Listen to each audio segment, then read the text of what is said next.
Hi guys, so quick Bible study because I asked the Lord, I didn't know where to read from, and I was just like, I just flipped through a random page, but I asked the Lord like what he thinks I should hear or like share, and like I read it, took a nap, and it's just been in my heart.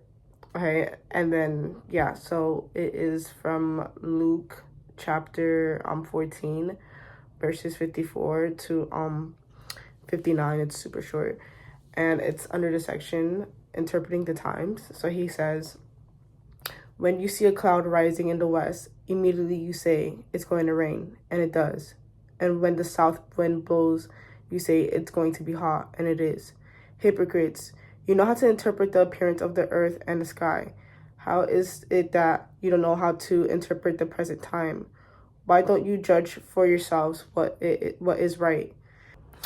So to interpret what like he means about like looking at the sky and like you could tell the weather and like what's going to happen because of the weather, for example the rain, basically he's like kind of like making a parallelism to this in like spiritually, because he goes, you guys are smart enough to like see what's going to happen, and you guys know the signs, you guys see the signs, and you guys know the consequence, right? So now he's like trying to relate this to like spiritually. He's saying like, you guys are living in the same earth, you guys see everything going on, and then you guys do this, don't be like, oh, it's God coming back. It's just like whatever, no one's taking it seriously, and it's just like, you're smart enough to know weather, which is physical, why don't you know spiritual? And I'm sorry, but his signs are very clear. Honestly, they're so clear. Like, if you think that things are going back to normal, they're not. Things are only going to get worse with the rise of technology, the rise of leadership. I don't really see any good, or what's the correct word, like godliness coming from this. I think that we should be more thankful for his signs that he gives us, and many signs actually, because it should give us time to prepare, or like, no, we have to prepare, know something's coming, so why not prepare for it? And just like how if you saw a dark cloud outside and you were working in outside, and like let's say you're working on the farm and you saw a dark cloud outside and you're like, okay, like I know it's going to rain soon, let me leave, let me pack up everything I need to do and leave. That's the same thing spiritually. Like, God is giving you the signs of his coming and judgment. It's just like, let me get right with him, let me repent for my sins, let me start loving, let me start doing what is right. We know what is right, so like we should do what is right in this. So that is the parallelism I made, or Jesus made.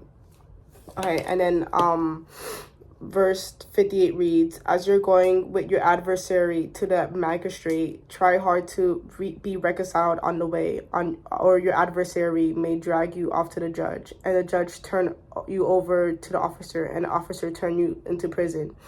I tell you, you will not get out until you have paid the last penny.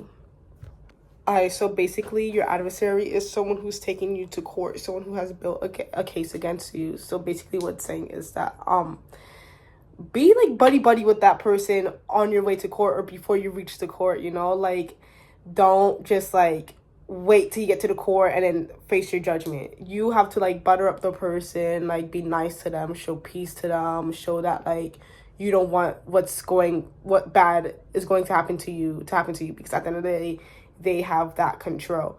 So in the same way, like with Jesus, so it's just saying, make peace with God now rather than on judgment day. Like, don't wait till judgment day to like make peace and repent.